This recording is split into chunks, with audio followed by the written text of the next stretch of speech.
Good morning, party people. Welcome to another edition of the Mafia Report, man. Max Hairston.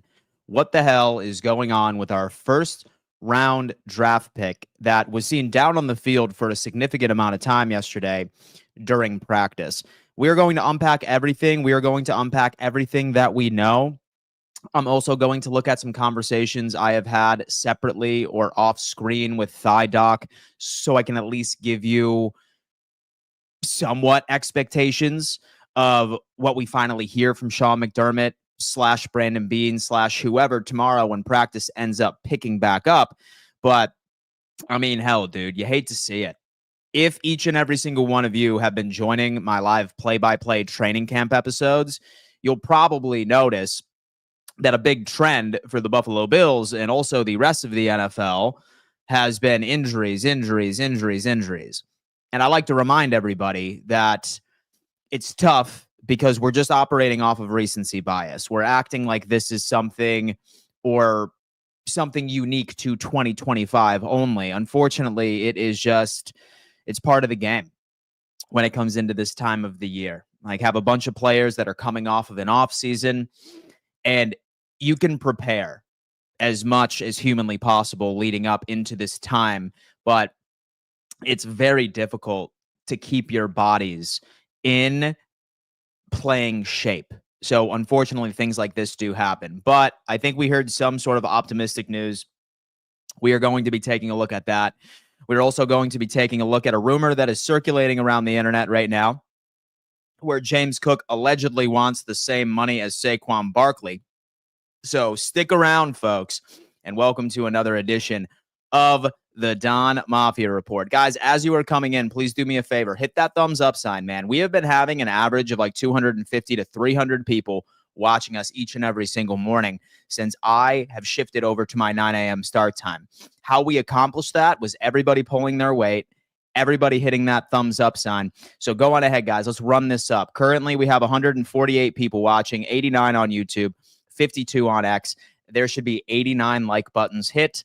Let's pump that out to the YouTube universe. As many of you know, I am absolutely nosy. So do me a favor, tune in and let me know, where are you tuning in from?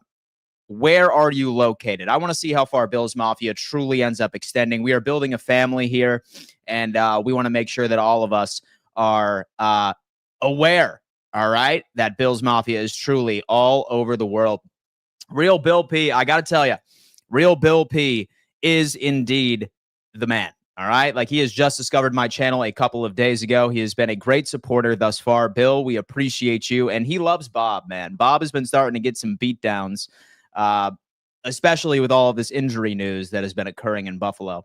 But that is interesting. Good morning, Dan. Khalil Shakir is in the chat, ladies and gents. Dan, you're here. Good morning. John Mitchell, hope all is well, my friend. He's located on the West Coast, 5:30 in the morning. And he said, Dan, you are up and you're still giving us Bills content. Absolutely right, my friend. Monday through Friday at 9 a.m. EST. That is where you will find me. Beanie Man 95, man. Mod of the year. Love Beanie. What's going on, man? Hope all is well. Hope you're living, man. Good morning, Dan, the man. Good morning, Dan. How are you? All right. Let's get into this roll call. Folks, do not be shy. I am talking about the lurkers in the chat who just like to use me as a radio station or a podcast. Feel free. Let yourself be known in the chat. Rochester, New York is in the building. Utah is in the building. JR, what's going on, man? We got Calgary. We have Memphis, Tennessee, Ice Reaper Frost. What's going on, my friend? We have Buffalo, fool. Relax, fool. We have Wilmington, North Carolina. We have Bay, Louisiana is in the building. Chattanooga is in the building. Geneva, New York. Buffalo, Minnesota, Saratoga, New York. Is there any Max updates? I'll tell you what, we are about to unpack that ad nauseum on today's episode. Rochester, New York, working and having you on earbuds to make the morning go by quicker. Thanks for all you do. Go Bills. Jimbo, man, I appreciate that, and I hope you have a great day at work, and I hope I'm able to make this workday go by a little faster for you today. We have Albion, New York, Port Charlotte, Florida, Apollo Beach, Florida, Syracuse, New York. We have Myrtle Beach. Don, what's going on, man? I lived in Myrtle Beach for quite some time, my friend, so I'm sure we probably ran into each other at a Bills backer bar at one point. We have Orchard Park is in the building, Fayetteville, Tennessee, New Brunswick, New Jersey, West Cliff, Colorado, What's up, Dan? We have Orlando, Florida in the building. Wyoming, a beautiful state in this country, baby. We have Palm Coast. All right, let's talk about it. Let's talk about it, folks. We heard some news yesterday that I feel like no Bills fans particularly want to see. And it had everything to do with our good friend Maxwell Hairston. As many of you remember, I'm going to go on ahead and get this locked and loaded for us. At the very beginning of practice, we saw this video circulating on the internet with Max Hairston on the ground. And we ended up hearing several updates, a lot of speculation. And I got to tell you what, we can go ahead and play this so we can get a good understanding. He was probably on the ground for about a minute to a minute and a half. And I got to tell you, what is making me nervous is that we have yet to hear an update. This happened close to 24 hours ago. So I want to say this happened within the first 15 to 20 minutes of practice. And still nothing. Haven't heard from the coaches, have not heard from the organization, have not heard from Adam Schefter. And why this makes me nervous is for one main reason. You look at how injuries are typically announced. Yesterday, the Baltimore Ravens saw Isaiah Likely go down. He was carted off of the field.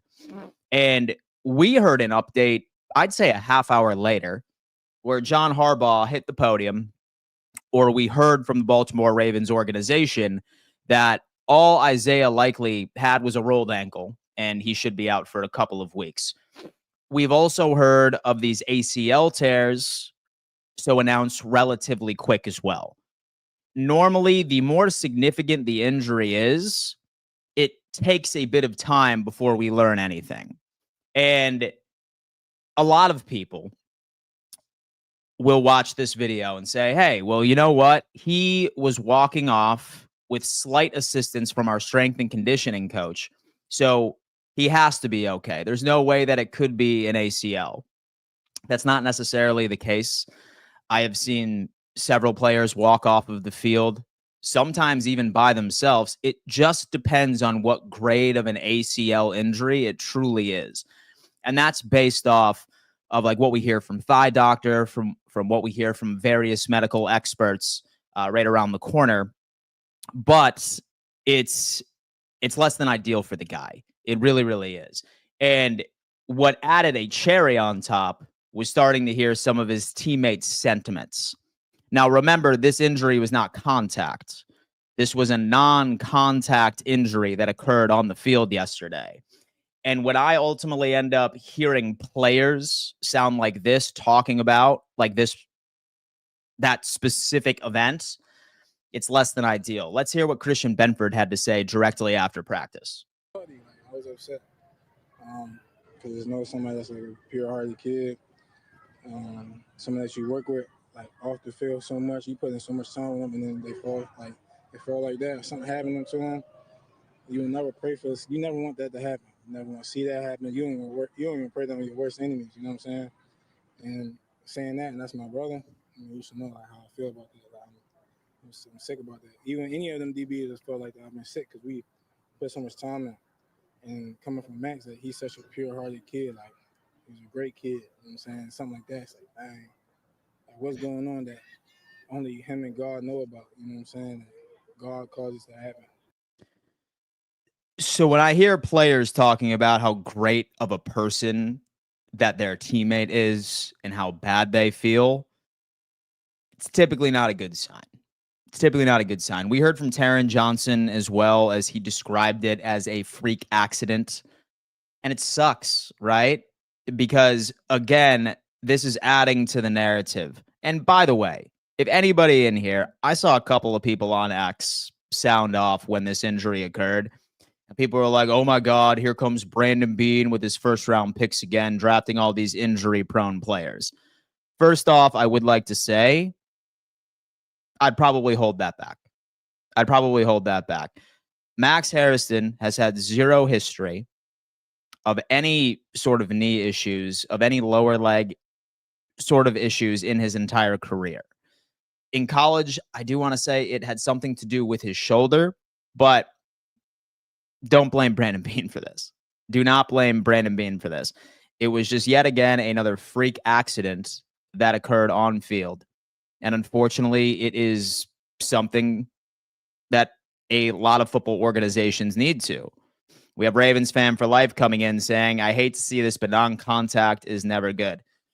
You're right, man. You're right. And then we wish nothing but the best for Isaiah Likely as well. It's good to hear that he should be back by week 1 with a fractured foot. But still waiting patiently. One would assume we should be able to hear something from the young man. But a lot of people are feeling encouraged, largely because he hit his Instagram story yesterday. And we're all speculating here. But Max Hairston himself posted this on his Instagram story late last night, where he ultimately said, I am beyond blessed. Thank you, God. So what does this mean? Does this mean that the injury is not nearly as bad as we are anticipating, as we are speculating on this stream right now? Or is this a young man that has just accepted the facts that he will be missing the entirety of the first season? I don't know. It's speculation thus far. So on this stream, while I'm going to manifest that he is okay, and while I'm going to manifest, hey, for all we know, it is a high ankle sprain, and we'll see him on week 2, week 3. Or maybe he just sprained his ACL. Like he slightly aggravated it.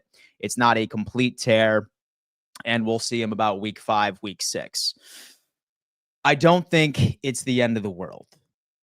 I don't think it's the end of the world whatsoever, because based off of what we have been seeing from Maxwell Hairston for the first 6 to 7 practices, it doesn't sound like he was running away with the starting CB2 responsibilities. In fact, ironically enough, it's all been Trey White. We have been hearing nothing but positives from Tre'Davious White being able to fill in on this CB2 position so far. And if training camp were to end today, or if yesterday was the last practice, even if Max Hairston did not get hurt in the first place, I feel like everything was trending that Tre'Davious White was going to be named the CB2. A lot can happen, especially based off of preseason performances.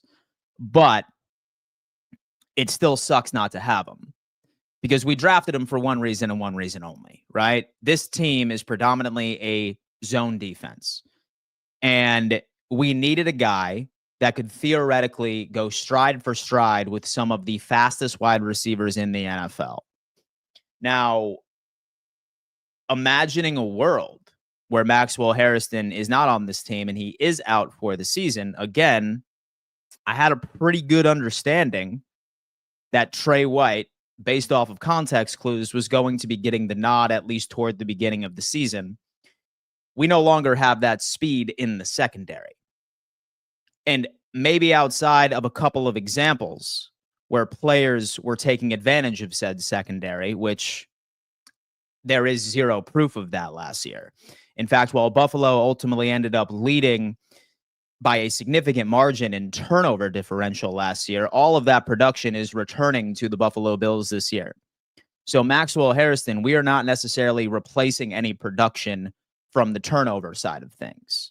We still have Taron Johnson. We still have Christian Benford. And all we need to do is just replace what Rasul Douglas brought out on the field for us last year, which I have to tell you, as far as Rasul Douglas is concerned, he made 0 turnovers. So it's not particularly the end of the world, but I don't know. So I feel like at this point, we just need to go on ahead and just hope for the best. And I would anticipate that we probably will be hearing something today, or not unless Sean McDermott and the Buffalo Bills organization would just like to sort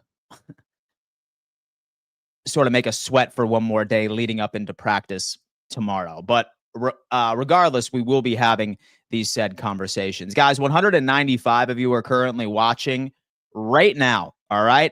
As many of you know, we have been having about 250 to 300 people in this live stream each and every single day. So do me a favor, guys. Hit that thumbs up sign. If there is 530 7 of you in total. We should have 537 like buttons hit, 193 on YouTube specifically.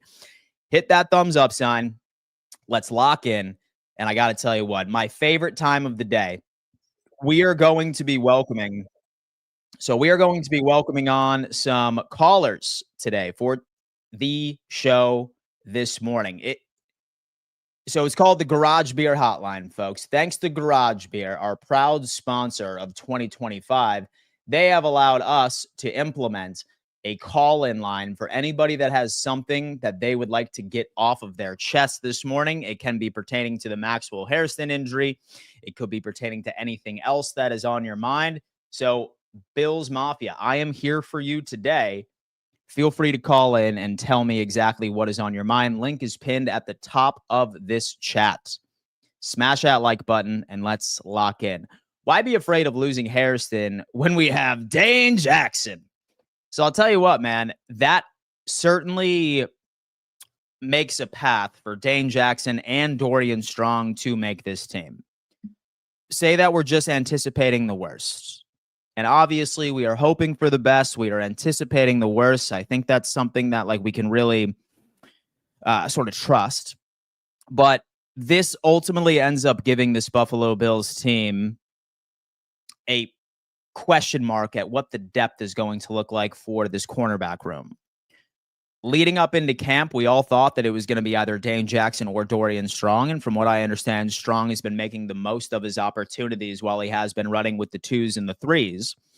So maybe now Strong and maybe now Dane Jackson are also automatically cemented into this organization. But again, like I said, what we're doing is preparing for the worst here. We are still obviously hoping for the best. Any work lurkers today? Big Daddy D is coming on in, and he is wondering if anybody is listening to the show at work. Let's see. We have New Hampshire is in the building. We have Lumberton, Texas. Let's go, Buffalo. Look at that, man. Guys, listen, as you are coming in, don't be shy. Let me know where you are tuning in from. Jeff Mahar is in the building. Dane has played quality reps for this team before. He's not elite at all, but he has experience. And he is familiar with the Sean McDermott system. I don't buy into the fact that he got traded over to Carolina and did not have a good season by any stretch of the imagination, but I'm refusing to believe that he cannot bring some sort of production into Sean McDermott being reunited with this defensive scheme once again. So you and I share the exact same sentiment. We don't need our depth players to be 95 overalls on Madden. And that's the best metaphor I can think of, or that's the best analogy that I can think of. But we do need to have them have that base of execution when their number is called.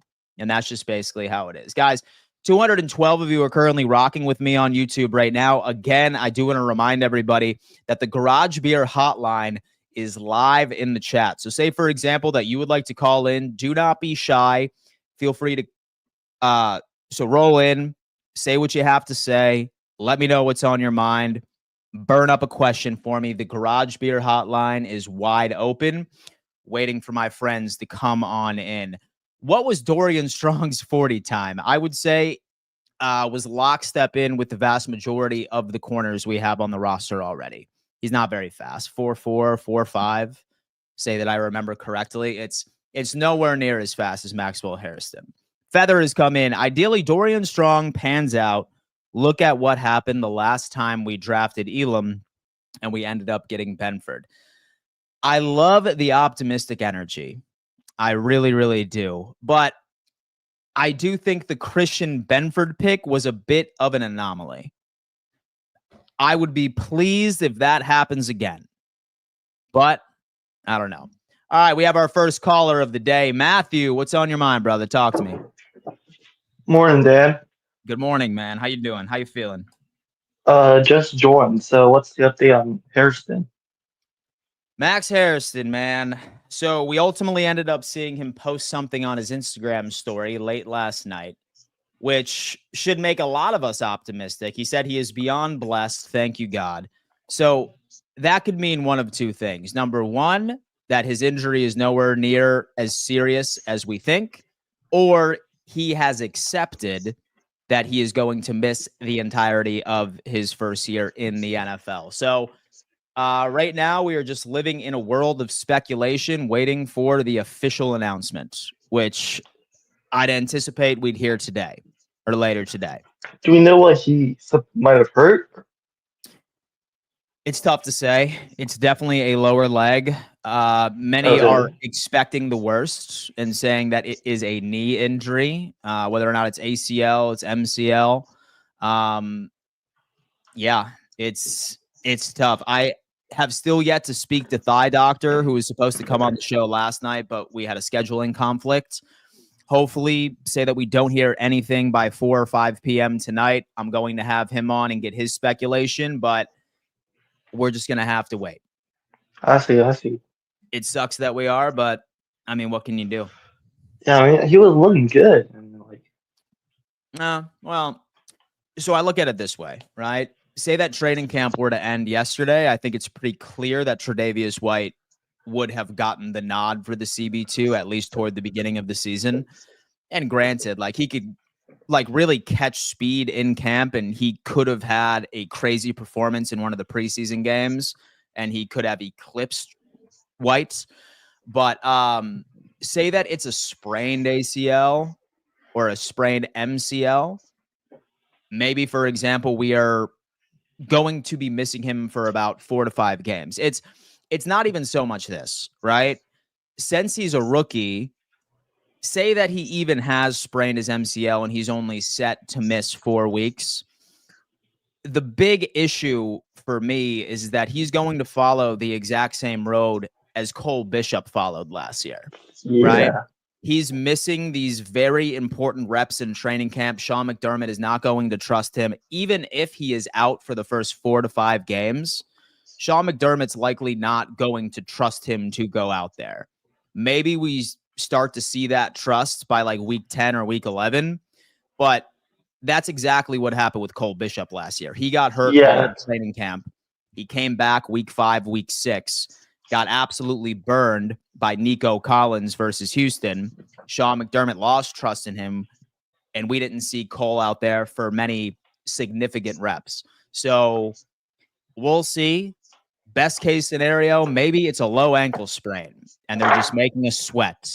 It's not completely out of the realm of possibility, but here we are. Yeah, I mean, I was about to make that Cole Bishop analogy, but like then you beat me to it. Yeah, dude, it is like, say that he was a vet and say that he sprained something or whatnot. Like he would be back week 4 and then Sean would throw him in there immediately. But now that he's going to be missing some significant time at training camp, this slows down his development so much. He's not going to be a first-year contributor for us. And that's just going off of how Sean McDermott has handled these situations in the past. Yeah. But then again, it's really not a bad thing because so when you look at the Buffalo Bills secondary, we were number 1 in turnover differential last year. And right out of without Max Hairston. Yeah. So without Max Hairston, all of the players that generated those numbers to make us number 1 in turnover differential, all of them are still on this defense. All of them are. So Max Hairston was really just so an additional cherry on top, or so a new weapon that we were trying to add to look after speed in case we ended up losing some starters. So it's not a massive effect in the Buffalo Bills. I don't think that him being out for a significant amount of time or him likely not going to be a day 1 contributor going into 2025 is going to change my record prediction or anything. It's not changing sort of how I look at how the Bills are going to perform, but it sucks, dude. It sucks for sure. I know. I'll leave you to it, Dan. Have a good one. Yeah. Well, hey, Matthew, I appreciate that. We have a lot of callers backstage, man. Shout out to everybody in here. Let me go grab a water real fast, folks. I will be right back.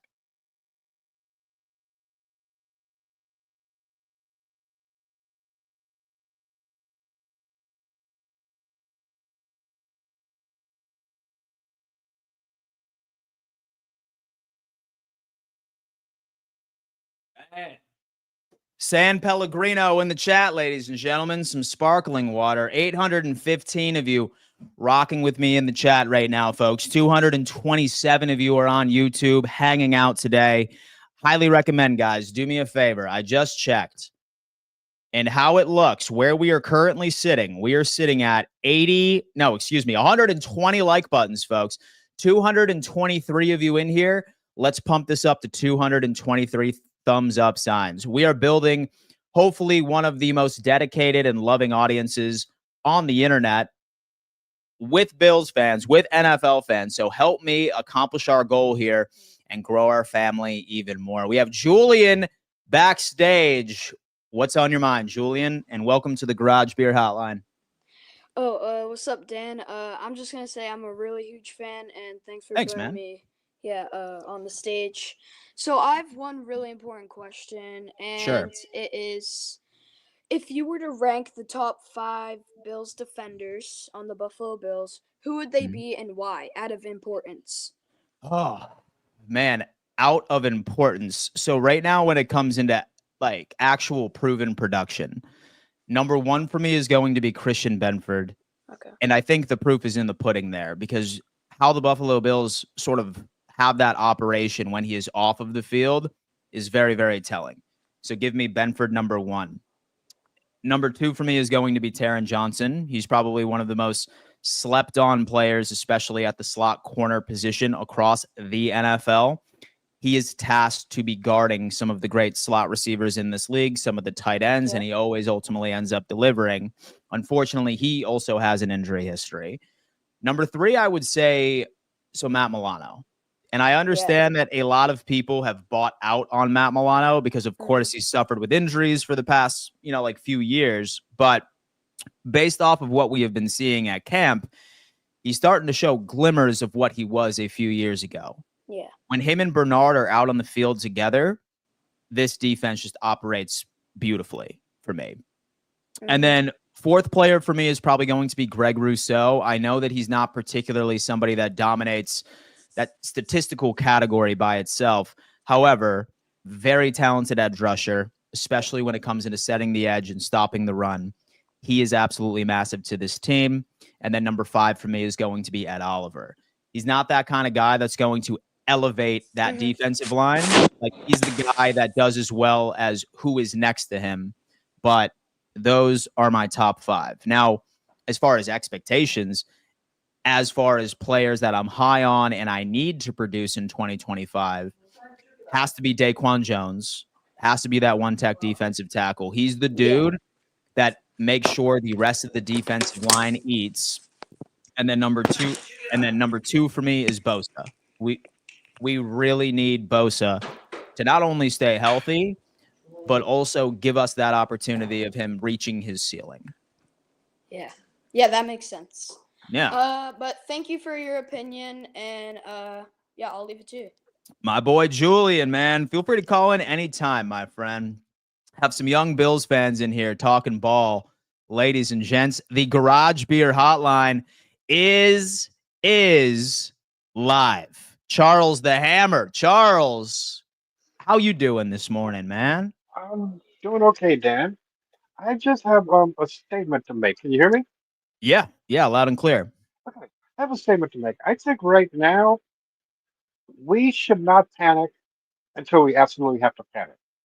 Until I hear from medical doctors or the front office, as far as what's going on with Maxwell, okay, I'm not even sweating it. Find out what's happening with the doctor or with the front office. Then we know whether to panic or not to panic. But I don't think it's any reason for us to blindly panic until we absolutely have to panic.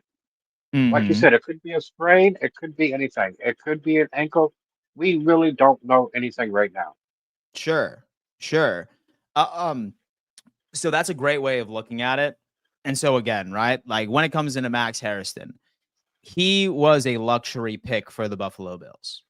Absolutely. Again, what made us so great last year from a secondary perspective was how often we were able to generate turnovers. And I'm not sure if anybody realizes this, but Maxwell Hairston in 2024 had 0 turnovers for the Buffalo Bills last year. And based off of camp thus far, if camp were to end based off of reports, Trey White more than likely would have been given the nod for the CB2 position. If not, I feel like we're good with Ingram. We've seen Dane Jackson. He has also had his number called to be a starter when we have been in a pinch. We have been hearing promising things from Dorian Strong. So I'd have to agree with you, Charles, right? Even if it is worst case scenario, this Buffalo Bills team is going to be fine. I am much more concerned with the development of what our defensive line can produce rather than having this rookie come back and being a day one contributor in year one. So you and I are on the same page, man. Now, I just want to add one more point. Last year, during the championship game, I think it was Bernard went out or whatever, and we got Tyre Elam to go in. When we had Tyre Elam go in, I was watching it on TV. When we had Tyre Elam go in, I said we're about to lose because right now Patrick Mahomes is going to throw to whoever the wide receiver is because he's going to get a defensive pass interference. And sure enough, Patrick Mahomes threw to whatever wide receiver that Tyre Elam was covering, and they were getting first downs because of pass interference. If Tyre Elam hadn't been in that game, Patrick Mahomes would not have been thrown to those wide receivers on that side. I'm not saying that he lost us the game, but I've been knowing this since college. When Tyre Elam was in college, he was always too handsy, and whenever he's on the field, they're always going to throw to whoever receiver's there because they're going to get an instant pass interference and they're going to get an instant first down. And when he came on the field, I said, we're going to lose this game right now. And we did. I'm not saying it all rests on him. Yeah. But he played a good portion of it. Yeah. So nothing against Kyer, like right as a person. But when you are a predominantly zone corner that is going up against a wide receiver where you know that if you are asked to run stride by stride with him and try and run man, I didn't think that Kyer Elam was mentally strong enough. There are several corners on this team. Benford's probably the perfect example where likely he's going to be mismatched by some of the more speedy wide receivers in the NFL, but he's mentally strong. He has high football IQ. He's physical, but he's not physical enough to be able to draw a flag. That's the type of player that we trust. And you're absolutely right. So Mahomes was not targeting him as often.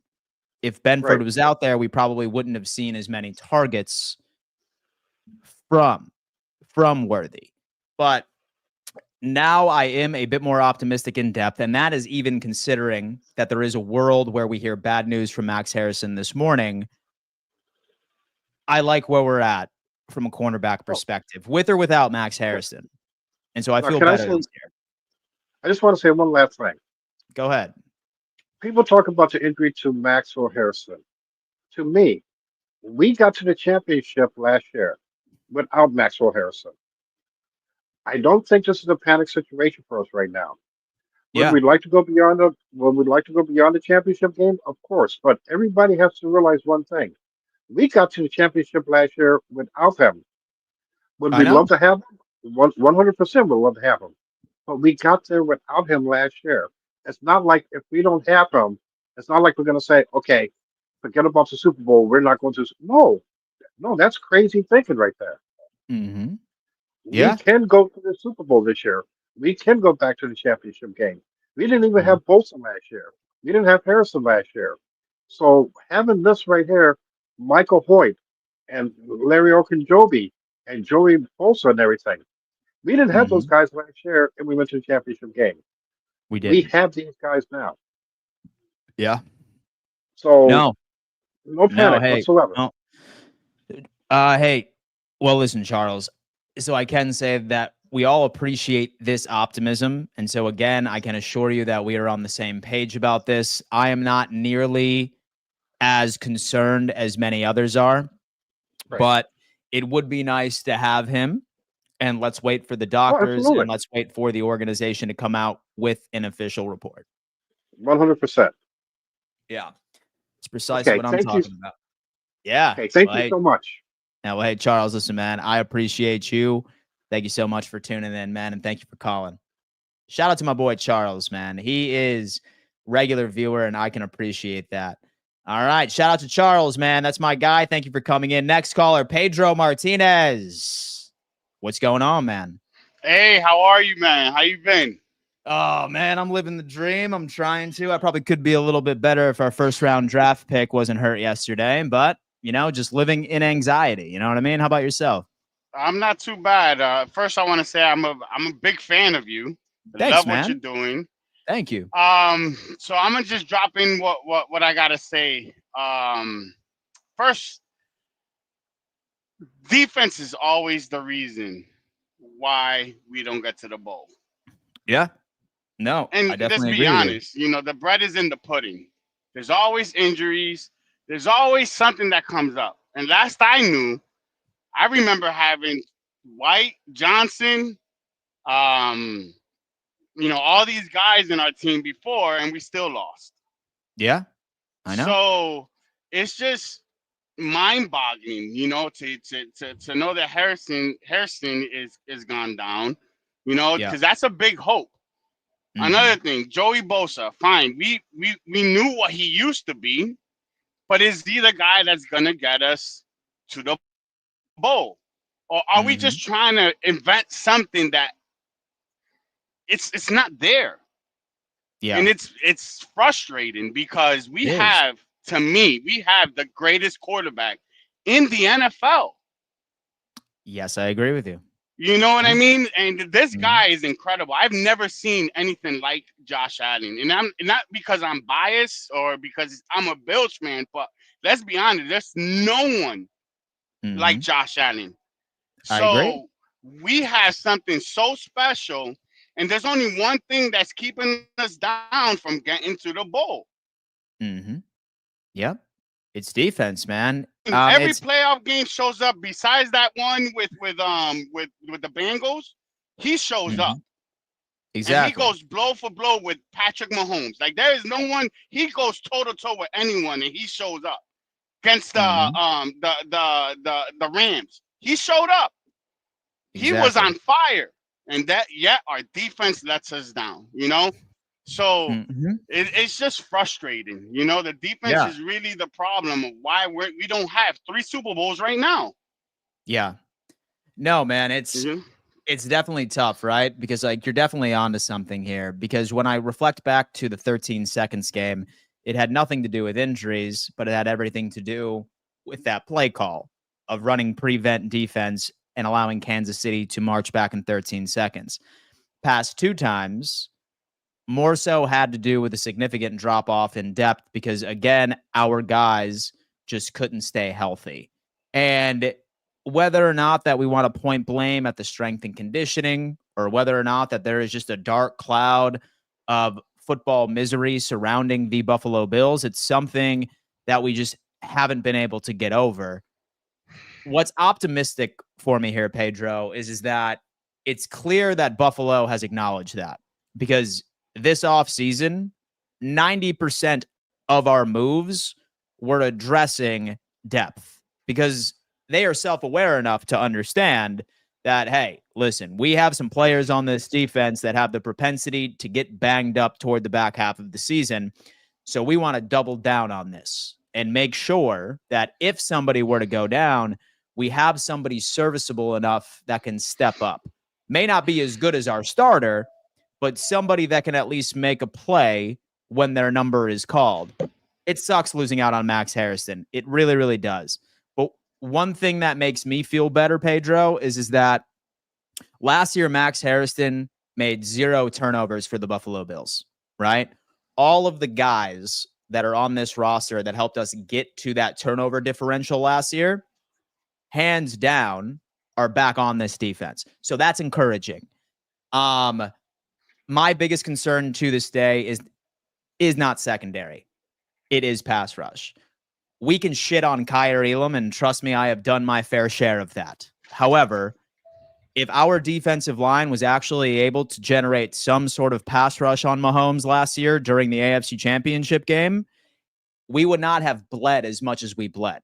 So even with Max Hairston potentially being out for the season, and that's just potentially, if we can get some sort of semblance of a defensive line that consistently gets to the damn quarterback, then we are going to be happy and we are finally going to get over the hump. That's my take.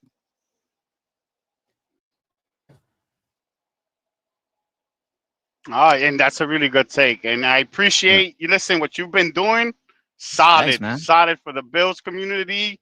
Hell yeah, man. I'm a big fan of you. I hear you. When I don't get to see you live, I always catch up. I'm a truck driver, so hell yeah, man. Keep rocking it. Go Bills. Hell yeah, man. Hell yeah. Shout out to my boy Pedro. Thank you so much for calling in on the Garage Beer Hotline, man. Safe travels out there. And guys, look, like I have become self-aware that it's very clear that several of you are watching me while you're going through your workday. I am so glad that I am able to be a person that can maybe help out your workday go by a bit faster, whether or not that you are a blue-collar brother out there sweating it out, you know, on the road, or whether or not that you were just going into the office and doing that thing right on your computer where you click the mouse and you drag it, just making boxes right all over the place to pretend that you're working in front of your boss. Whatever it is, folks, I am here to make sure that you are indeed entertained. All I ask right now, we have 248 of you rocking with me right now. However, we need to get 248 thumbs up signs smashed as we continue. There are over 120 of you rocking with me today that have not had the opportunity of hitting that thumbs up sign. Let's propel this out to the YouTube algorithm. Well over 1,000 of you rocking with me on Twitter and also on YouTube combined. Absolutely insane. Good morning. As we welcome in our next Garage Beer Hotline caller, Western New Yorker. So it looks like you're on the road too, man. Yo, man, what's up? Is you there?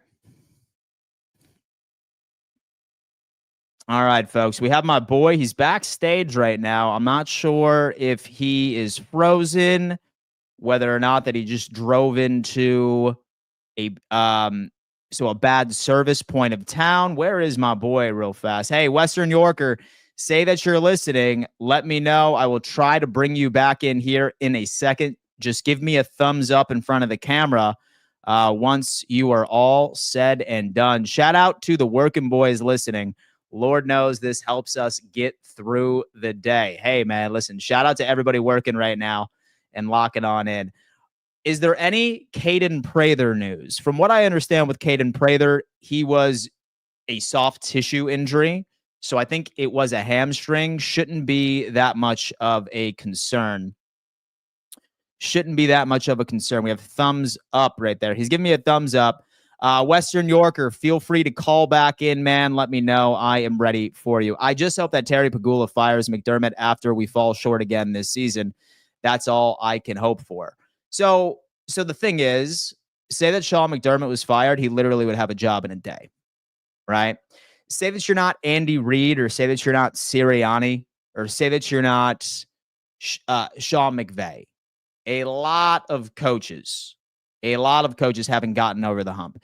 So the thing is, and a common misconception is many people think that winning the Super Bowl is just easy.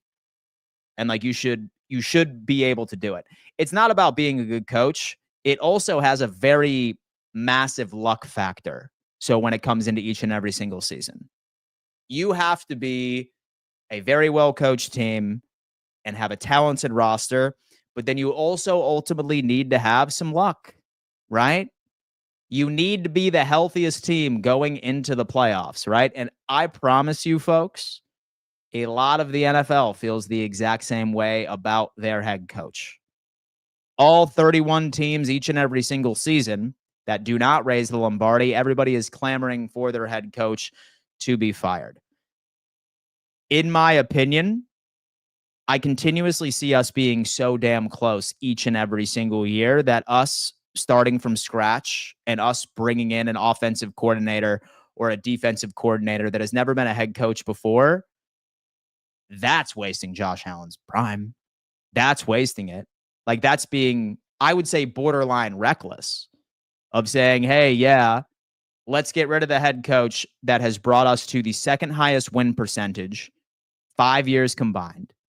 and the only domino that we can't seem to get past is the Kansas City Chiefs, it's almost like it's uniform for us to make it to the AFC Championship or get to the Kansas City Chiefs. In my opinion, I don't really know who else would be a better option. I really, really don't. Because what our options would be a former disgraced head coach or an offensive and defensive coordinator who are completely unproven. So for me, I'm good on Sean McDermott. I would say, so the only way that I would ever let go of Sean McDermott would have to be if we missed the playoffs entirely. And that would be with us like having a fully healthy roster or a fully healthy Josh Allen. Say that like 1 year we had like a losing record or like we were 9-8 and we missed the playoffs. And for the most part, we stayed healthy. That's when I would pull the trigger because I don't really know what you guys expect. Like whether or not that like we bring in some unproven coordinator that's never been a head coach before and like you want to completely flip ship where quite literally the only team in the NFL that Buffalo has not beaten was the Philadelphia Eagles. That's me. That's me. We have Dirty Dan. What up, Dirty Dan? What's up, man? How you doing? Oh, man. So I suppose I could be doing better with this Maxwell Hairston news, but hey, you know what? That's the life of a Bills fan. Am I right? Yeah, you're right. Yeah, man. What's on your mind today? Talk to me.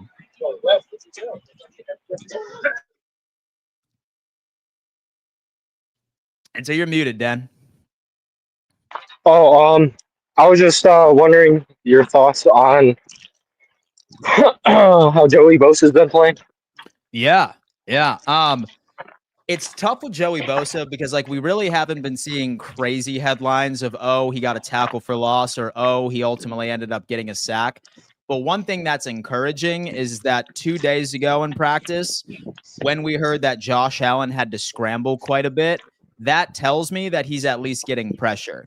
He did have a really good rep right against Osiris Torrance, who is nothing to sneeze at. Like he's one of our most slept on offensive linemen. And he's definitely powering some of these offensive linemen, and that's even including some of our vets. While we haven't heard that, oh, with Bosa would have had 2 sacks or he would have had like 3 tackles for losses, it's still a slow cook.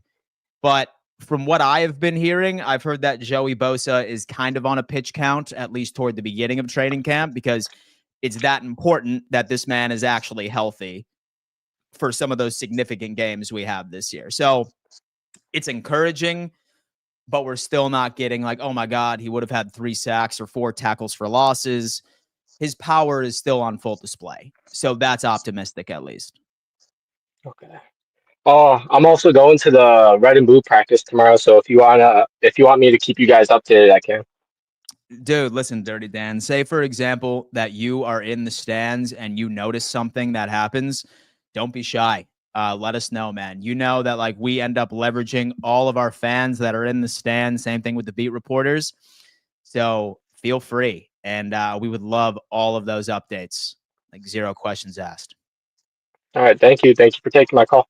Yeah, Dirty Dan, man. Shout out to my boy Dirty Dan. He's on the job too, man. All my boys are sitting here working and they are calling in on the Garage Beer Hotline, telling me what is on their mind. We have Ma Bills tuning in from Japan. Good evening to you.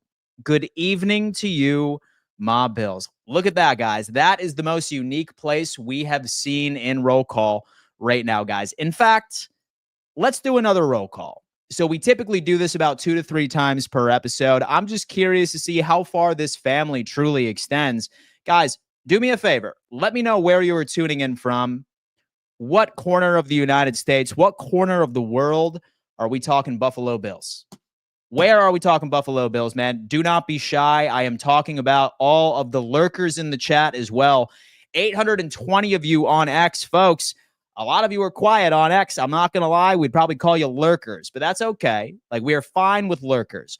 Don't be shy. Let us know where you're tuning in from. Let me see how far this goes. We have Real Bill P. Virginia is in the building. Cortland, New York is in the building. Oh, look at that. We have Corfu, New York. Broken Arrow, Oklahoma. We got Go Bills from Kentucky. Saratoga, New York. We have Work Lurker right in Niagara Falls. No problem, man. Y'all are more than welcome to lurk on this stream. I'm just glad you're here. We have Tennessee, Victor, New York. Sanford, Florida is in the building. Stady, New York. Charlotte, North Carolina. Shout out Janet in the building. Crystal River, Florida. Sodus, New York. California. Detroit, Buffalo native. Welcome, Japan. Absolutely. Winston-Salem, North Carolina. Elmira, New York. At Work, Syracuse, New York. The heart of Buffalo, Main Street. Sheriff, what's going on, Sheriff Somerville? Hope all is well. Go Bills. Washington, D.C. is in the building. Melbourne, Australia. Okay, so Japan and Australia, they are certainly in a competition with the most unique place tuning in. Haverton, Pennsylvania, driving up for camp tonight. I love to hear it. South Florida, Go Bills. Have you ever been to Corfu? I have not been there. We have Omaha in the building. Utica, New York. Connecticut is in the building. Tampa, baby. Jacksonville, North Carolina. Dan the Mafia, man. That's what I'm talking about. Chicago, North. L.A., Saratoga, New York. Once again, we have Fort Bliss. We have Florida is in the building. Yuma, Arizona. South Africa is in the building, man. Oh, my God. Let's talk about this. Germany. Here we go. Erie, Pennsylvania. Welcome to Bye-Bye. I love it. Guys, again, we have the Garage Beer Hotline live and ready to go. Garage Beer, beer tasting beer. For those of you that are over the age of 21 and always drink responsibly, go check out some Garage Beer, man. I got to tell you, it is beautiful. Shout out to Garage Beer for being a proud partner for this upcoming season. As Jay from Long Island is in the building. Jay, what's up, man? How you living? Yo, good morning, Dan. How you doing? Man, I'm doing good, dude. I'm doing good. It's a nice day. My house is filled with boxes right now. I am moving into a brand new house on Friday, but it's good. I certainly wish it was better with this Max Hairston news, but here we are. Yeah, I just came out of bed and I know yesterday I heard that Maxwell Hairston has a knee injury. I hope it wasn't severe, but I mean, so it's alleged. It's allegedly really not that good, honestly. So we'll see how it turns out. I mean, it's not ACL, I don't think, because when you hear knee injury, you think, oh, maybe it's his ACL. It's not as good. It's not his ACL. I mean, hopefully he's ready by week 1 at least. I don't think he'll play let's see if he plays the week 1 preseason game against the Giants. But I mean, I mean, it's just rough. I mean, also, we're hoping Spencer Brown's okay. I think Spencer Brown will be all right, but and I think Joey Bosa's healthy at least. I think everyone else should be healthy, but Maxwell Harrison's your first round pick this year. You just hope, and we expect a lot of big things out of him, obviously, because our main problem last year was defense. The secondary, because we lacked a CB2, and Maxwell Harrison. We hope he's the CB2 of the future for us because we already got Benford, but we need someone who can support Benford, and that's Maxwell Harrison. Yeah, So with Spencer Brown, man, he just has a flare up in his back, and I think Buffalo is just being super careful because that's what he had to deal with a few years ago, back when Buffalo completely gave up on the guy. And then last year he played some of his best football ever. So I'm not so much concerned about Brown. As far as Maxwell Hairston, so here was my theory on this player right in the first place. White has been dominating in practice, and Max would have had to be a very consistent player moving forward and almost being perfect if he had it. So an opportunity of winning that job right in the first place. But what I was hoping is that he can continue his development through these reps in training camp, through the regular season, and then we could slowly work him into this defensive scheme, I'd say around week 10, week 11 when we needed him. And we're going up against these fast wide receivers.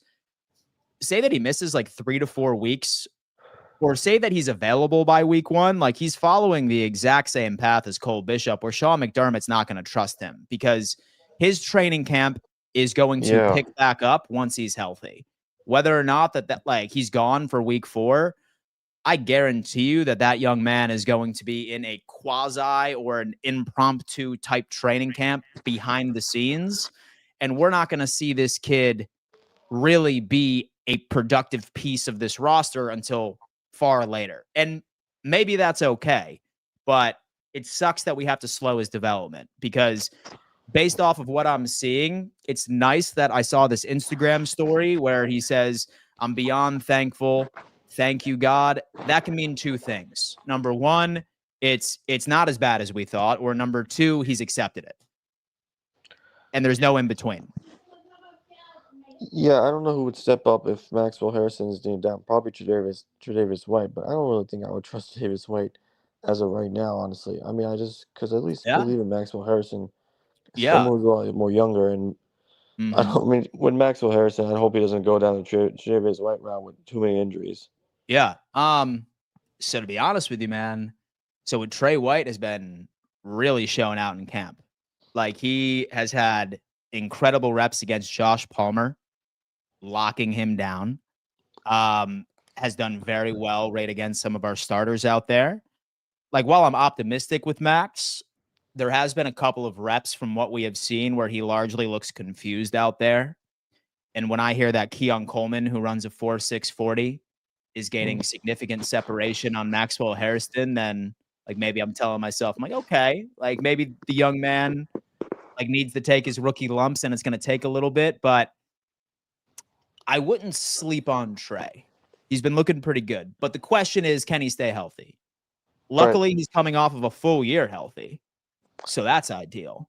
But I don't know, man. It's just a sticky situation. Unfortunately, this is common in all training camps all across the league. I don't know, man. I have nothing else to say, unfortunately. I just want to ask you one thing on James Cook. So, yeah, as of right now, how are you feeling about, like, maybe are we going to extension done with him? Because he says he still wants Saquon money, which, I mean, come on, Cook. He feels kind of delusional by asking for Saquon money. I mean, come on. So I can tell you this. You remember when I ultimately had Zach Hiller on the show a couple of days ago? So his agent? No, I remember you having the side doctor on, though. Yeah. So I had Zach Hiller, so the agent for James Cook. Seriously? On about 3 or 4 days ago. We had a conversation about the contract, etc. And I followed up with him on Instagram, and I screenshotted this, and I asked him whether or not that it was true. And he said, absolutely not. It is not true whatsoever. So sources confirm that this thing that we got from Ricky on X, folks, completely untrue. I like to hear that. It is completely untrue, ladies and gentlemen. Yeah, one non-football question. Did you watch Happy Gilmore too? I did. You enjoyed it? As a matter of fact. Solid sequel. So I feel like it does get a lot of hate. It's one of those Adam Sandler movies, man, where like you watch it for the first time. So you watch it for the first time and you're like, it's Adam Sandler. It's Adam Sandler. Right. But then like once you keep watching it, like you're like, this is an instant classic. That's how Adam Sandler movies typically are. It's like fine wine and they grow with you. So it's solid. It's definitely not better than the original, but I mean, here we are. Yeah.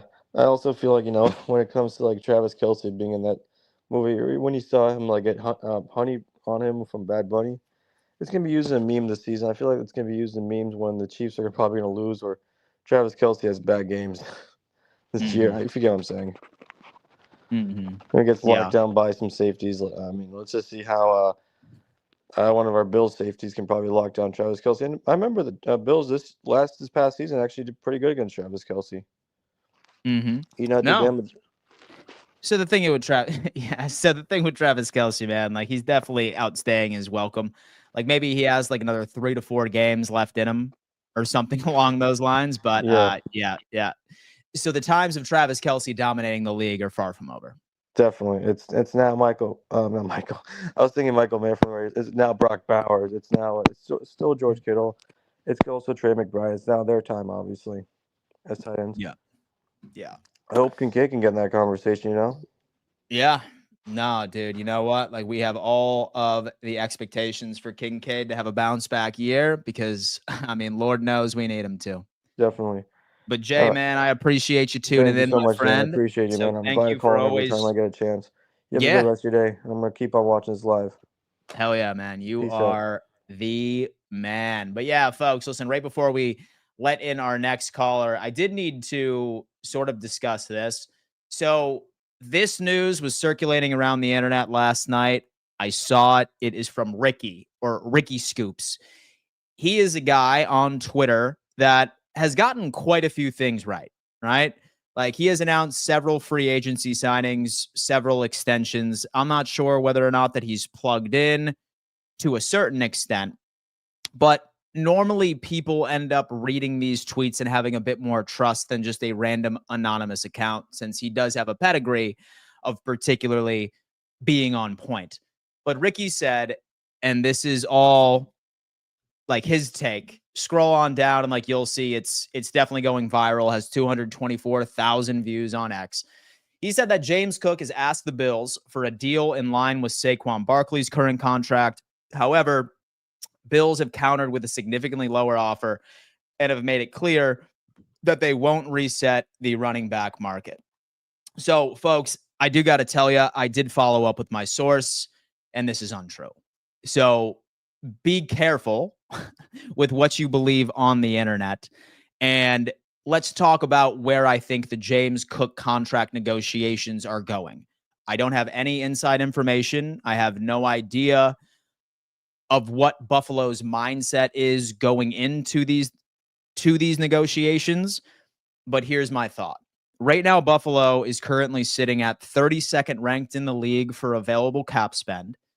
And I do think that there are a couple of things that Buffalo could do to create even more money, to give us an insurance policy in case we need to make some free agency transactions prior to the trade deadline / prior to what have you.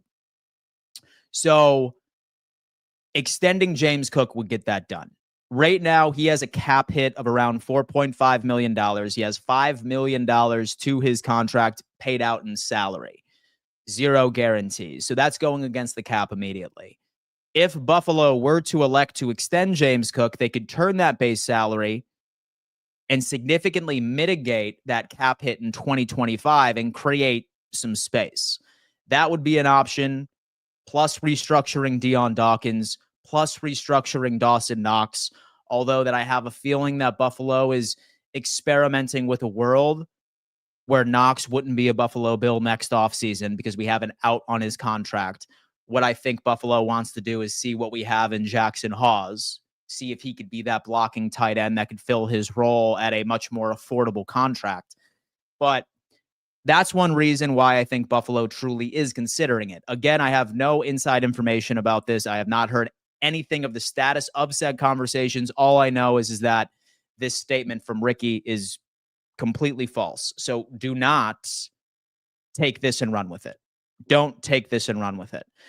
I'm very curious to see. I'm very, very curious to see how Buffalo is going to value a player like this. And one thing I will say about James Cook, many of us, including myself, have put a lot of weight into the offensive line for the Buffalo Bills, right? And it was all up until I started watching some film where I kind of ended up backtracking on that take. Sure, I'd say this offensive line has played a big factor.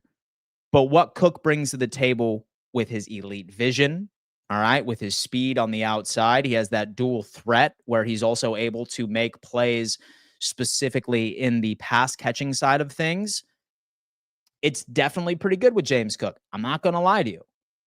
Many of us forget last year that Josh Allen had a broken hand for about half of the season.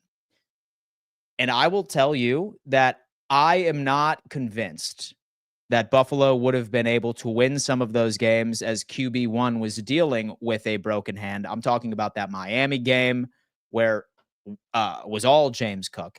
Same thing with that Jaguars game, was all James Cook. Several other games were the James Cook show. And that largely had to do with Josh Allen basically playing with one hand in 2025. That's not exclusively offensive line. You know that running back is bringing something to the table. One other common thing that we often hear is, oh, Cook is not a third down running back, or he is not a 3-down back. Based off of what we heard from Joe Brady yesterday, ladies and gentlemen, and this could just be coach speak, but I actually think he's onto something, and I actually think he's being sincere about all of this. he said that James Cook is more than capable of running at third down. We don't not see James Cook out at third down opportunities because he is incapable of being a 3-down back. We want to make sure that we preserve James Cook because of the threat that he brings to the table. It sounds like to me that Brady looks at James Cook as a weapon that he just wants to utilize in first and second down situations because of his impact in the game. He has all the trust in the world that he could be a 3-down back and be equally effective, be that red zone guy. But it sounds like that Brady values Cook's production to this offense so much. That's why he uses Ty Johnson. That's why he uses Ray Davis. He's really buying into this running back by committee approach, and that's not a bad thing. But I'm not so much convinced that if James Cook were on a different team and he was asked to be a 3-down back, that he would just all of a sudden not be good anymore. That's not the case here. So, me personally, I would not be upset with Cook getting a contract. I still reserve this theory that I don't believe that he cares about average annual value, because that's BS. And so I feel like we shouldn't be paying attention to the average salary per contract. That's for damn sure. But more so guaranteed money. So I think what would get it done for James Cook, and this is just a speculation. Again, I have no inside information on this whatsoever. What I think would get it done would be a 3-year extension, $36 million in total, $30 million guaranteed. That's what I think he cares about. I think he cares about guarantees far more than just some magic number that says, oh, if, for example, you're on this team by year 3, or you hit these certain escalators that are not 100% confirmed, then you would make $45 million. No. What I think he's looking for is guarantees. So a 3-year extension of the first 2 years guaranteed, and then an out after the second year. So I personally think could be done. It's just a matter of time, man. It's just a matter of time. We have 6 rings in the building. What's going on, man? Talk to me. I'm good. 2 things. Yeah. Talk to me. Working, a lot of work, but got to make ends meet, I was at work and we were talking football with my buddy. He's a Bears fan and he's a rehab. He helps with the rehab department of the patients. Okay. And he's high on Drake May, he said this year. He thinks he's going to have a good year. Is that right? And he's higher than Caleb Williams, actually. He's high on Caleb Williams, too. He's good, yeah. But he thinks Drake's a little better. He wished he traded back, actually. Uh-huh. But I came to talk about Cook again. Talk to me. I was talking to a Bills fan, and some of them don't want to pay him. Uh-huh. But I think, and they started using the Patriots for an example, and you're right. But the Patriots, we had good running backs. But if you look at guys like Sony Michel, and James White, they came up so clutch in the Super Bowls. Mm-hmm. So I do think you pay him. Like, he's, I think, one of the best offensive weapons in our whole conference, in the whole AFC. I mean, 15, 16 touchdowns. Mm-hmm. Dude, honestly, 20 plus. Yeah, it was 20 plus, as a matter of fact. It was 20. Oh, wow. Yeah. That's better than Saquon on paper. It is. And, like, if you guys don't pay him, there's a lot of teams out there that I think would give him that $15 million contract, $18 million on short term. Mm-hmm. So I don't particularly think, right? So when it comes into this James Cook conversation, that some people are like, oh my God, we need to pay him, or this Buffalo Bills team is going to take a significant step back. And there's people that are saying, no, we don't need him at all. I honestly think that most Bills fans are right in the middle, right? Because we do have a very good offensive line. We do. But then again, with James Cook, he has that very elite trait of having some of the best vision. He identifies holes better than anybody out there. He's got the speed. He also ends up bringing in that pass catching side of things for us as well. Me personally, I really don't care whether or not that Buffalo does sign him, right? Like, people are acting like $15 million is a significant amount of money. I really want everyone to take a look at what quarterbacks, what defensive ends, what wide receivers are making. $15 million a year. And that's not even the full number either, because folks, some are when you getting see higher. average, Yeah. so when you see average annual salary, don't look at that number. Do not look at that number, folks. Look at guarantees and then divide it by the length of the contract. That will make you feel a lot better about contracts. Right, I because promise you some that. players don't get the full money. There's the Some guarantee in don't. there. Exactly. So Some you don't. can give him 15 million, but guarantee him 12 or something, and look at those numbers too. But I think he's elite. And last thing before I let you, I like the Nirvana shirt. One of my favorite bands. Look at that, man. Old school, AC/DC, Alexis on Fire. Like, those are old school bands. Oh, dude, listen, I love Alexis on Fire, dude. That's my gym playlist right there, surprisingly enough. I'm way off topic. At one point, they were up there with Guns N' Roses.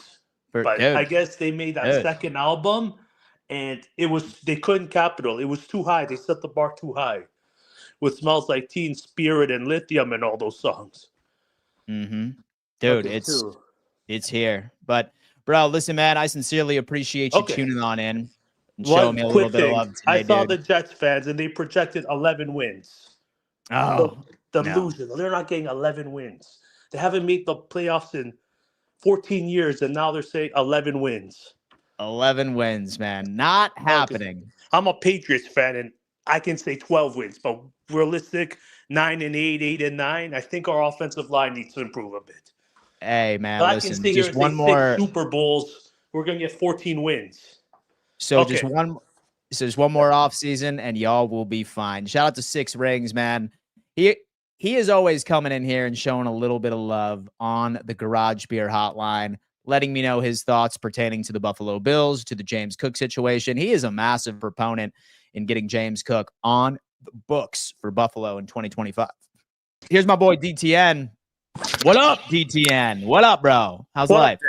Nothing much. I really want to talk about, well, since I saw the title talking about the Maxwell Hairston injury, it makes me think about like how this offseason, particularly with training camp, how there's like so many injuries to cornerbacks. Like I don't get it. Like obviously, I saw Gonzalez go down too.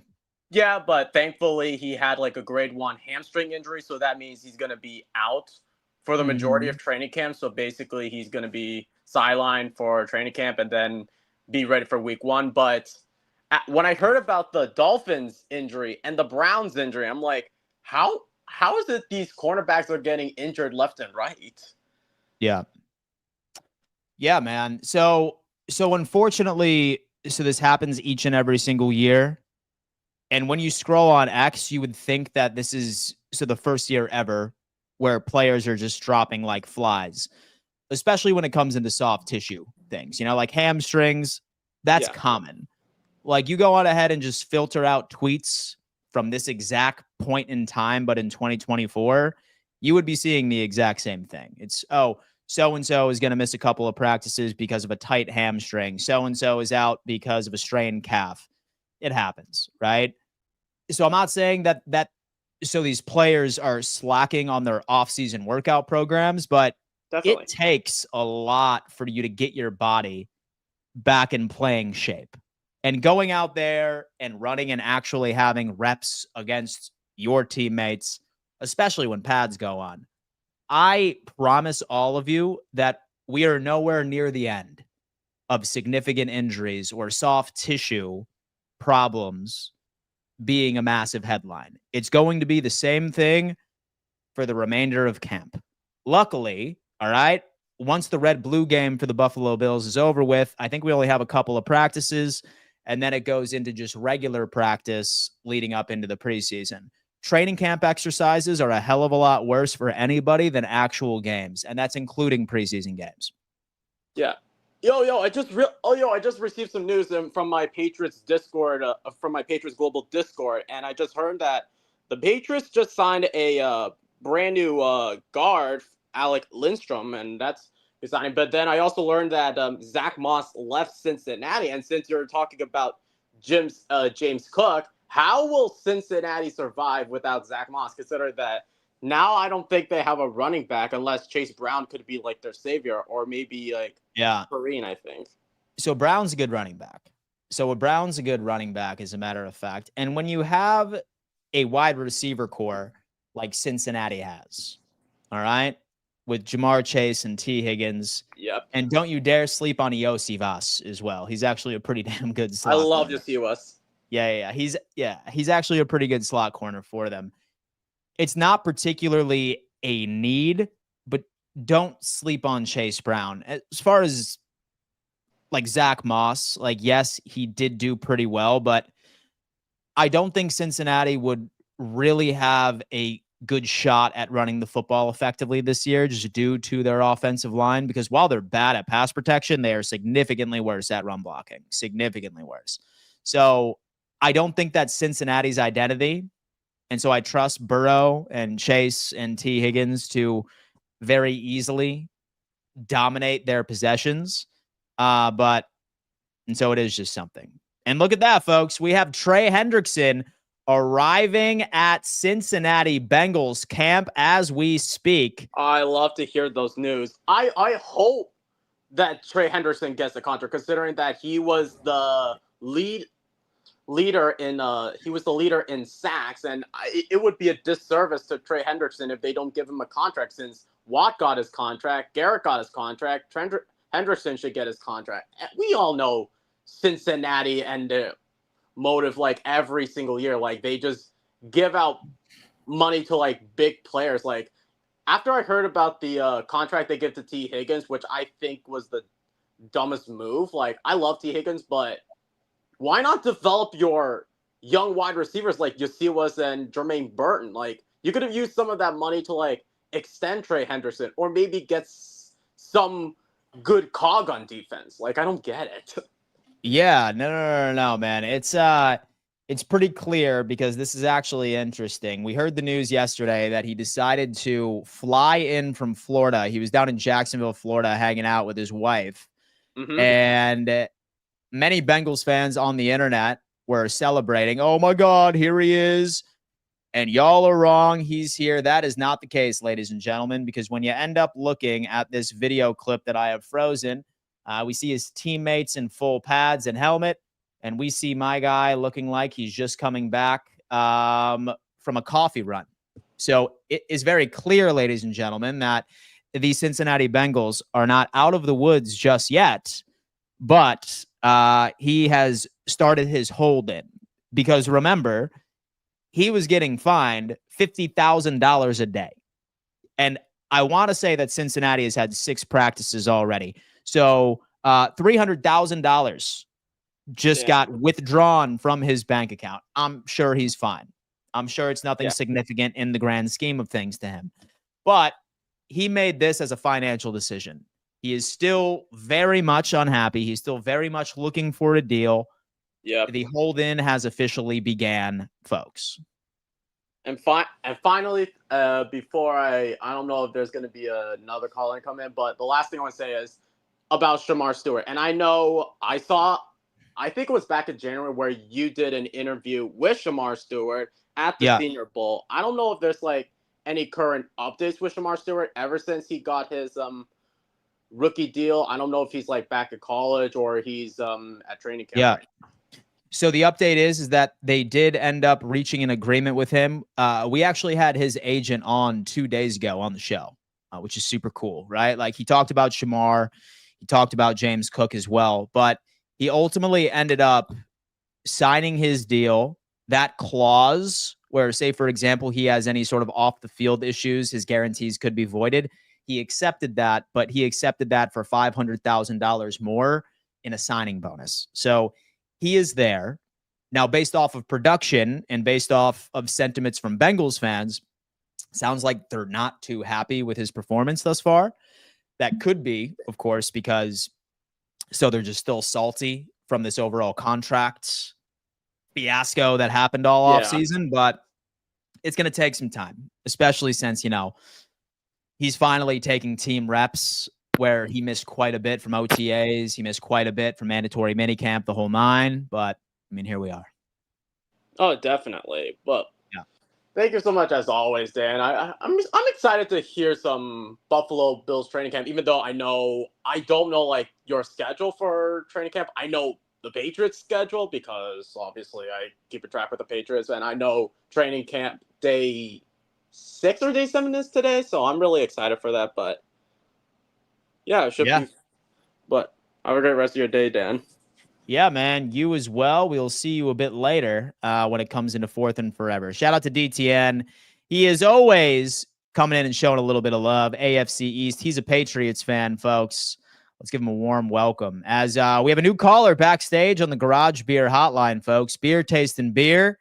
Jeff, what's going on, man? How you feeling today? Hey, Dan. I'm doing pretty good, man. Just tuning in. Have you heard any news on the whole Maxwell thing going on? So I got to tell you what, man. So the only thing that we saw was Maxwell Hairston. He ultimately ended up posting something on his Instagram story where he has a selfie of himself and it says, "I am blessed. Thank God," right here. So it's still just speculation. For all we know, so this does mean that maybe it's not quite as significant as we initially anticipated, or this is energy where like he is just accepting the inevitable, and we've heard and so the worst. So short answer is we are still waiting for the official update. Yeah, usually it's like these types of things you see, usually reporters will come in and say something right off the rip if it's bad. So I feel like that's a good news. I feel like somebody would have said something. Mm-hmm. So I guess we're just hoping and praying, man. Thanks for the stream, man. I watch just about every other day. So I wanted to say keep up the good work, man. Yeah. Well, hey, Jeff, I definitely appreciate you calling in, man. Feel free to hop in with a question or a statement. But so as far as Maxwell Hairston, man, like we end up seeing situations like Isaiah Likely yesterday. So he was carted off of the field, and just 30 minutes later, we heard that he rolled his ankle or he had a fractured foot, and they gave us a timeline immediately. So I suppose there's two schools of thought. Like, we can be nervous that we haven't heard anything, or we could feel optimistic because we haven't heard anything and go by the no news is good news type mentality. Knowing Buffalo and knowing Sean McDermott and knowing this front office, I wouldn't be surprised if we don't hear word until the opening press conference tomorrow at practice. It's frustrating, but I'm kind of thinking that's what's going to happen.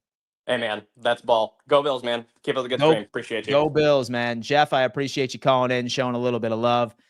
Go Bills indeed. Guys, listen, if you are interested, the Garage Beer Hotline is live. Frank has come in. Everyone should be mad if Maxwell Hairston is hurt. I wouldn't overtrain first-round players. Go Buffalo. God bless. It's tough to say, right, Frank? Because like he had zero knee issues in college, right? Zero evidence of that at all. And it was truly what it was a non-contact injury. Say, for example, that this was like on a one-on-one and one of our players was included in this injury, or one of our players caused this injury to happen, then maybe we would be having an entire different conversation. But like, dude was just running a drill where he saw no coverage and he just stepped a funky way and he was on the ground with an injury. It was just a freak accident, man. It sucks. It's how it is. My boy DJ Finesse is in the building. What up, dude? Hey, what up, DJ? What's up?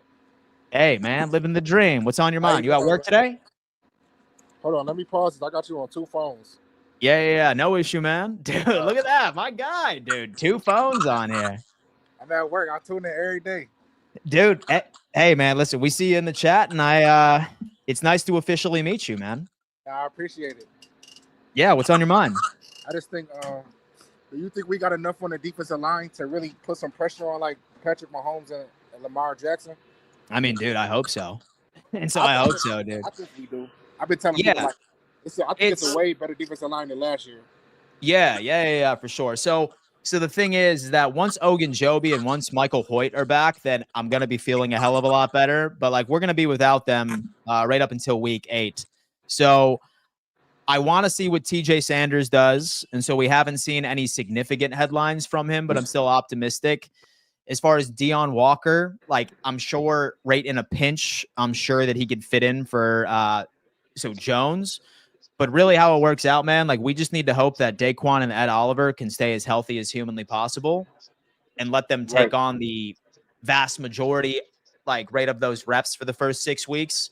And once Ogunjobi and Hoyt are back, then I honestly do believe that we are going to see a significant jump in rate in production because Lord knows we need it.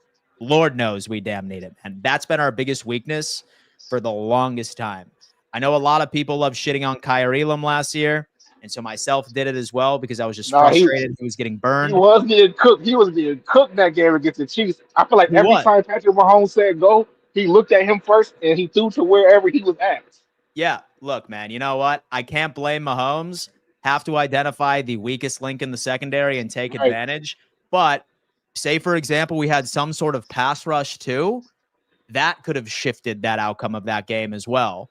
Say, for example, that like we were getting pressure right in the interior, then maybe Kyer like wouldn't have been as screwed as he was. It's a well-operating machine that needs to be fixed on all fronts. Word. I got another question. I'm going to practice tomorrow. I'm going to a practice tomorrow on Thursday. I'm getting a room in Rochester for tonight, and I'm gonna just go there tomorrow. I can't wait. Well, let us know in the chat, man. Say, for example, like you see anything out on the field, please let us know. We are all hungry for some updates on what's going on with this team. Hopefully, you're the good luck charm, and none of our players. I got one more question though too about the players. Elijah Moore. I was watching some of his clips like past years ago. That dude is a dog, but I hope he can make the team, though.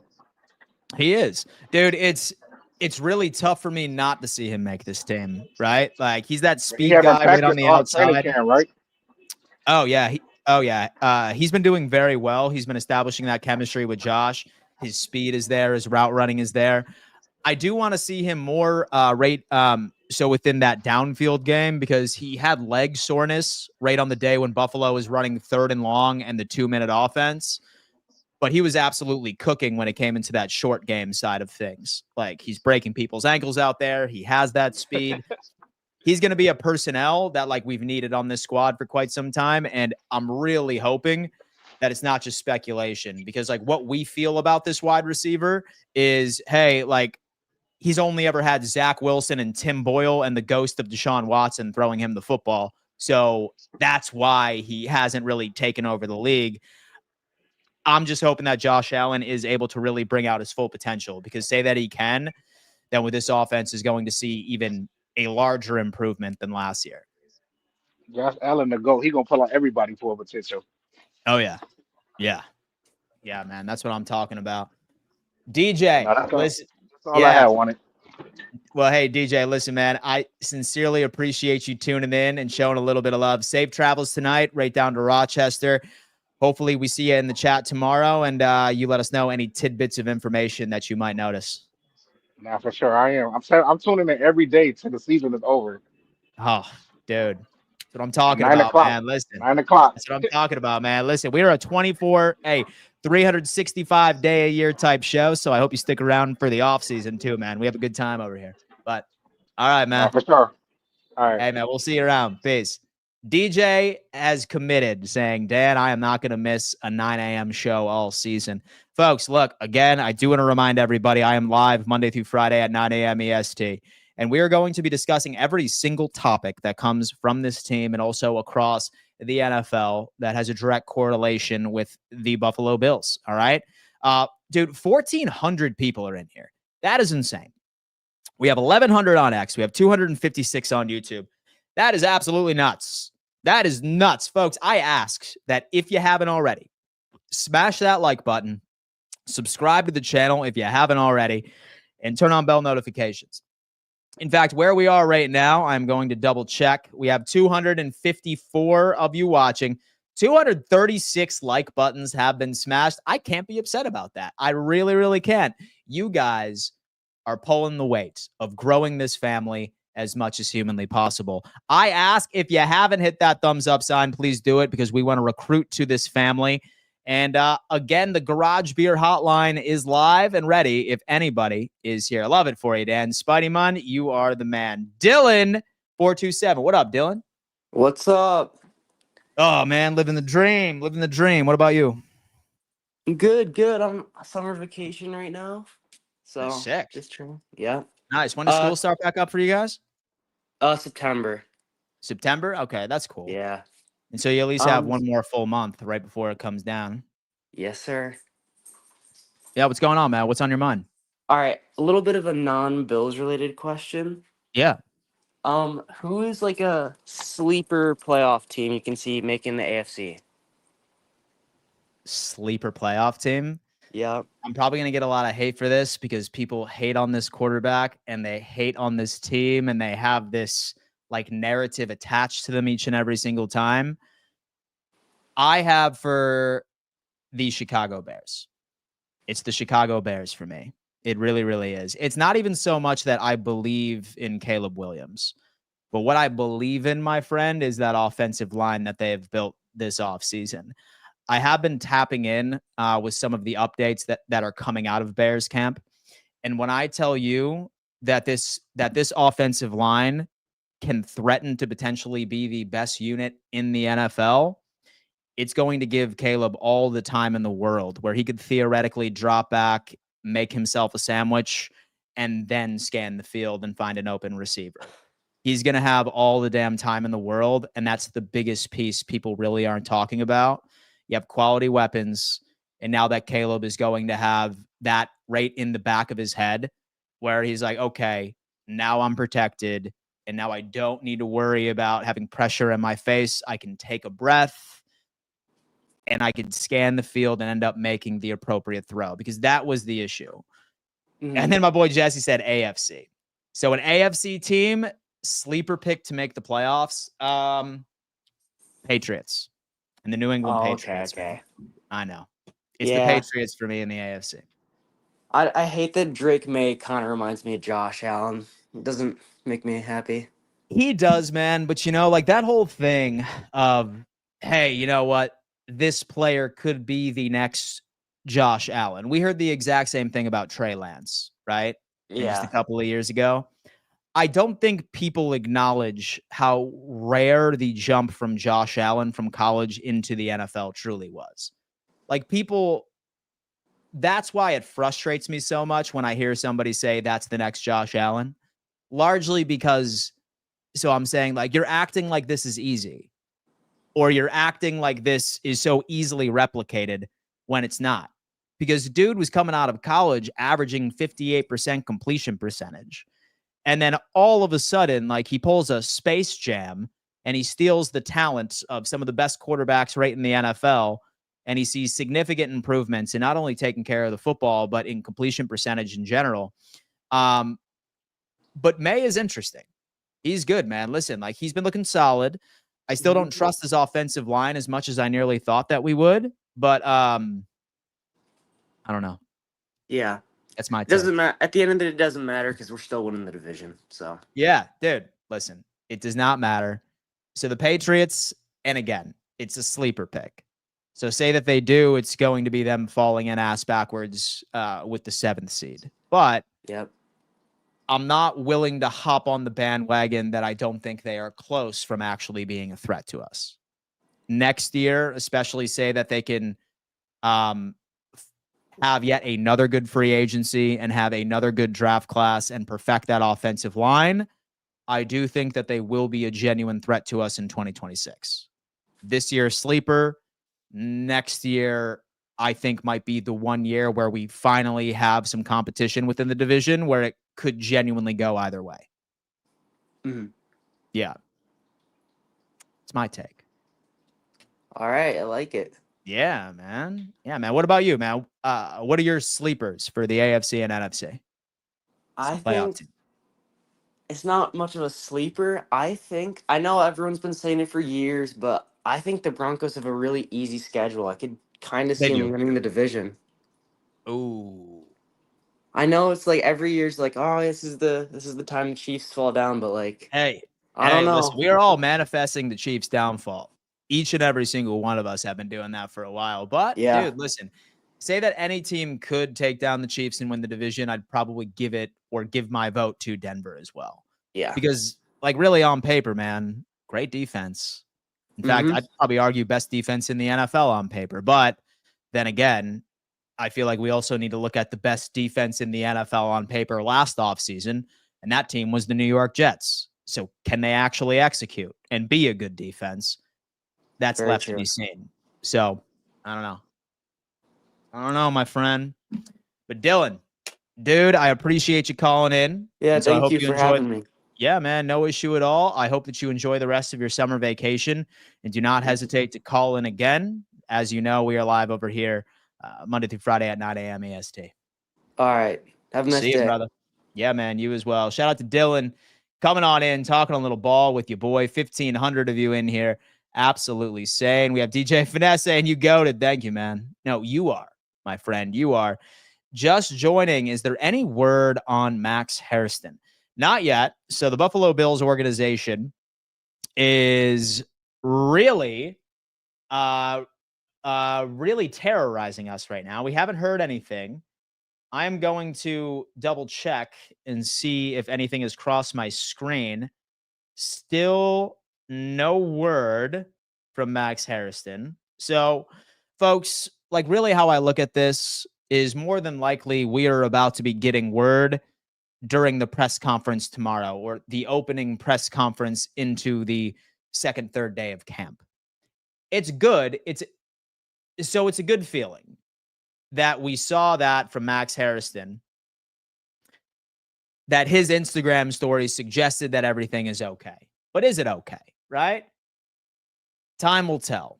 Time will tell. 29 years old. Damn, I am screwed, Scott. And so I feel like that each and every single time when somebody like looks at a player and says, oh my God, he's 31. He is old. He is ancient. And then I just go to my bathroom and I look in the mirror and I realize I'm 34, right? So what does that say about us? What does that say about us? That is a question indeed. Folks, I sincerely appreciate you for tuning in. And Matthew, yes, indeed, there is an AFC East roundtable this evening. Strap up. It's going to be a hell of a show. I do appreciate you tuning in and showing me some love. Y'all are the most dedicated audience in the world. Over 1,500 of you in here at one point, just talking ball. I really appreciate that, guys. I would not have a channel without you guys, without you contributing to the conversation. Again, say that you didn't call in on the Garage Beer hotline. I encourage that you give it a try next time when we're live over here. Hit that thumbs up sign for me. Subscribe to the channel if you haven't already, and we will see you next time. Peace.